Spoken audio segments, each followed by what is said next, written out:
It's cricket action once more, and we will be looking at West Indies versus New Zealand.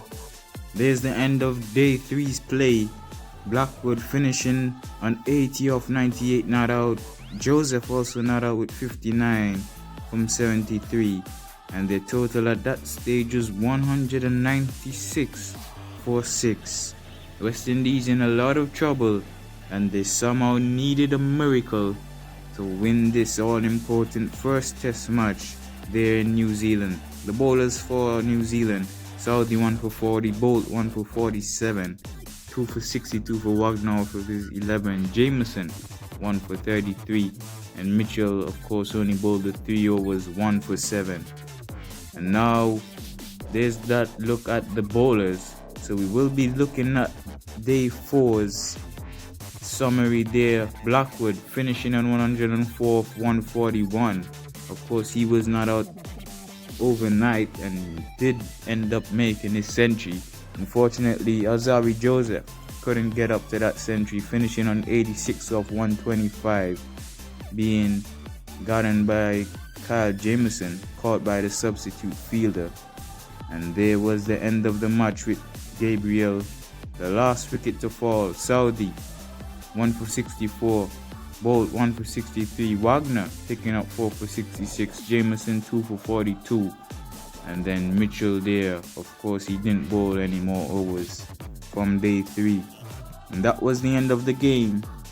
So New Zealand win in the end, and win quite convincingly, as we can see, winning by 134 runs. New Zealand only batting once, making 519 for 7 declared. West Indies 138 and 247.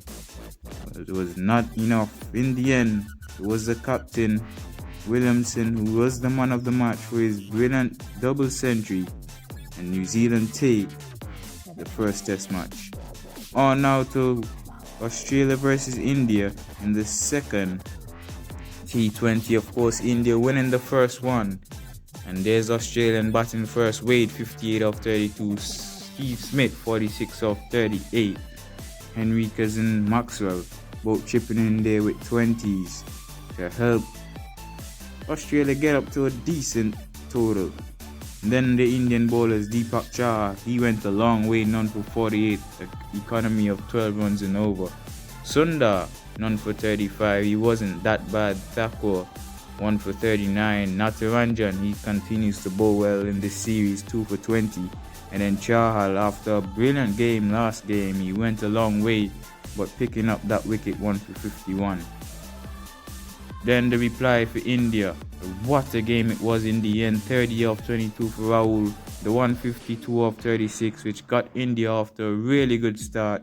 Kohli coming in after the loss of the first wicket, 40 of 24. And then it was that man Hardik Pandya with a lovely innings of 42 of 22 to finish off the game there in the end. Needed 14 runs off the last over to win.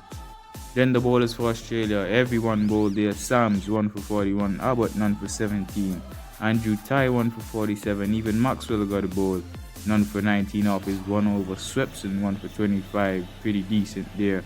Henriques only bowling the 1 over, none for 9, and then Zampa 1 for 36. So there's the end of the match, and it's India who take it. Australia making 194 for 5. And then India chasing it down 195 for 4 with 2 balls left and 6 wickets in hand. So India win the 3-match T20 series 2-0. And it's all down to the third match. Can Australia get that one in the bag? That's all for now.